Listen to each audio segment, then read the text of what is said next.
Everton 0, Tottenham 3.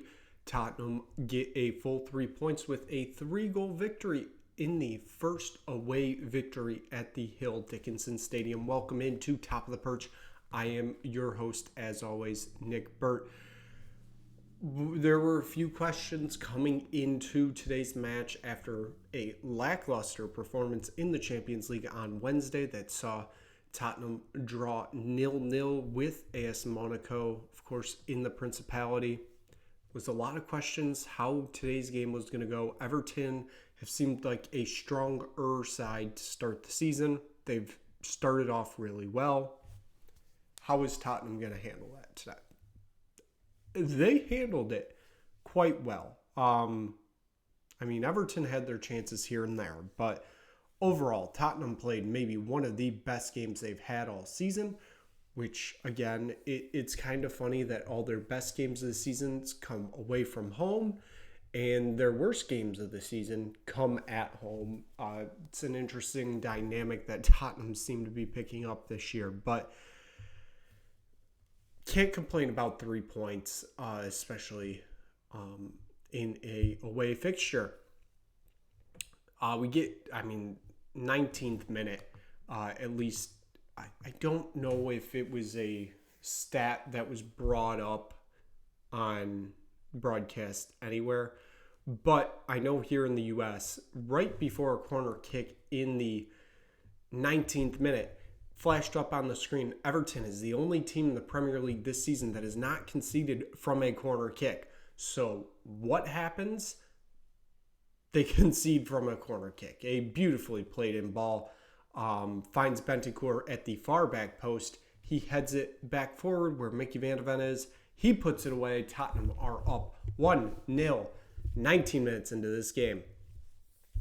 And it beautifully set up, corner kick, perfect execution, all of the above. Just a very, very good beginning for Tottenham Hotspur here. We get to the 24th minute, and Everton find the back of the net off a corner. I believe it was Lewis O'Brien has the goal. VAR check for about 2 to 3 minutes.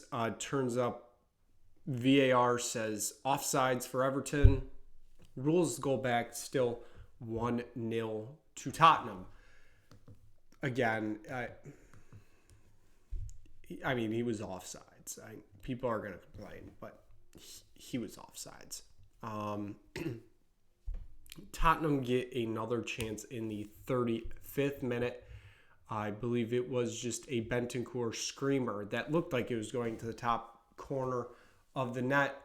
Just misses. We stay at 1-0. Vicario, we talked about how immaculate of a performance he had on Wednesday. He had a pretty decent performance today too. He made some few key saves. Obviously, he had the goal that was called back because of VAR, but overall, Vicario had another very good performance for Tottenham today. Obviously, he hasn't had the best of starts to the season. I think we can kind of all agree on that. I know I was asking questions. These past 2 matches, he has proved what he can do as the Tottenham manager or Tottenham goalkeeper. And he was proving it to the Tottenham manager, of course, Thomas Frank, because like I said, I feel like it wasn't just me asking questions. I kind of saw things popping up like, hey, is Vicario really the guy we need here? He has answered that question. We get to the, I believe, 6th minute of first half stoppage time. Another corner, this time delivered in by Pedro Porro, finds Mickey Van de Ven directly. He heads it into the back of the net. It is 2-0 Tottenham as we go into the halftime break with 2 goals from Mickey Van de Ven. And, there was nothing else you could say about that first half. It was very well played. Everton had their moments, but Tottenham were clinical when they needed to be. Was it a bit of a worry that 2 goals came from set pieces? Of course, yes, it is. But again, you got to take what you can get. And if Tottenham are getting goals off of set pieces, you have to take it. Second half, it would be another Vicario masterclass. He made another few key saves throughout the half. But it would be the 89th minute, a goal that wasn't from a set piece, and it would be a cross into the box, finding Richarlison. The cross was from Porro. He heads it to Popsar, who is probably right in the middle of the 6-yard box. He heads it away. It is 3-0 Tottenham going into stoppage time, and that is how this one would end this evening at the Hill Dickinson Stadium in Liverpool, as Tottenham walk away with all 3 points in a 3-0 victory. As I mentioned earlier, it is the first time a away team has picked up victory at the Hill Dickinson Stadium. I mean, it's nice that it will say Tottenham Hotspur next to that, but is that a stat that really matters? Not really. But overall, Tottenham get a massive 3 points after a lot of questions from Wednesday's match. Let's get on with it with the player ratings for today. And we start at the top. For the first time, we see Kolo Muani get a start and get a spot in the starting 11. He is the top striker for today. I didn't think he did terrible, but it still wasn't a fantastic performance. 7.1 I gave him as a rating today.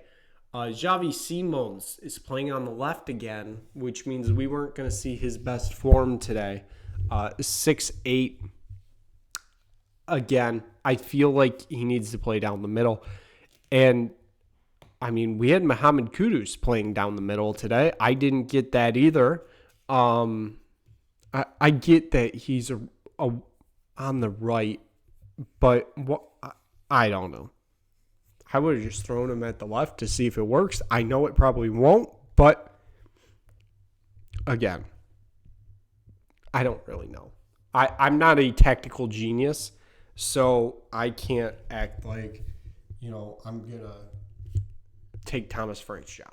He knows what he's doing. Sometimes it doesn't seem like he knows what he's doing.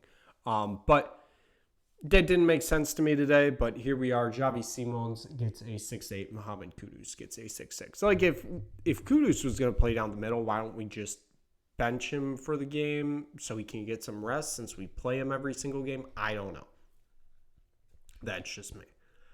Brennan Johnson gets a 7.5 today. I thought he had a decent match, and, I mean, it's one of his higher matches without scoring a goal. I thought he did really well today. I thought he put out a good match. He had opportunities on the day. I thought he did really well. Gets a 7.5. Rodrigo Bentancur gets the assist today on that first goal in the 19th minute. He gets an 8.3 today. He bossed the midfield today. Great performance from him. Obviously, the assist. He had a few other good opportunities in there. I mentioned the shot earlier.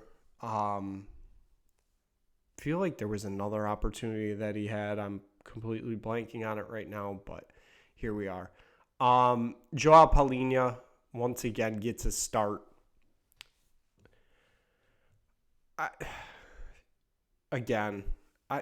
My biggest worry is we're running players into the ground. It's not, well, it will be November soon, but it feels like it is going to get bad quick, injury-wise, when they eventually come, because it's not an if, it's a when.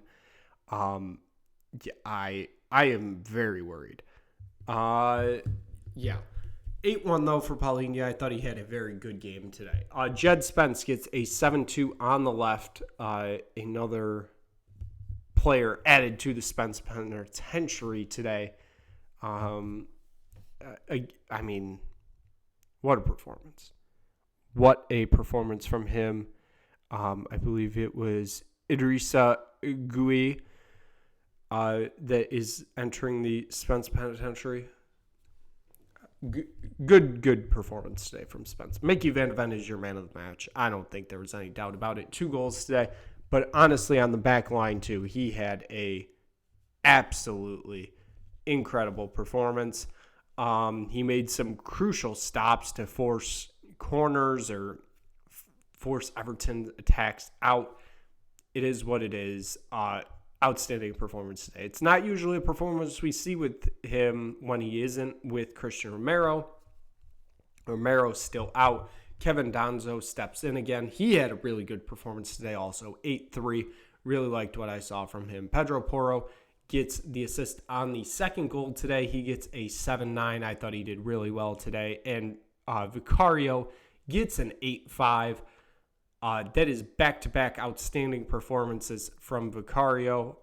Very, very impressed with what I saw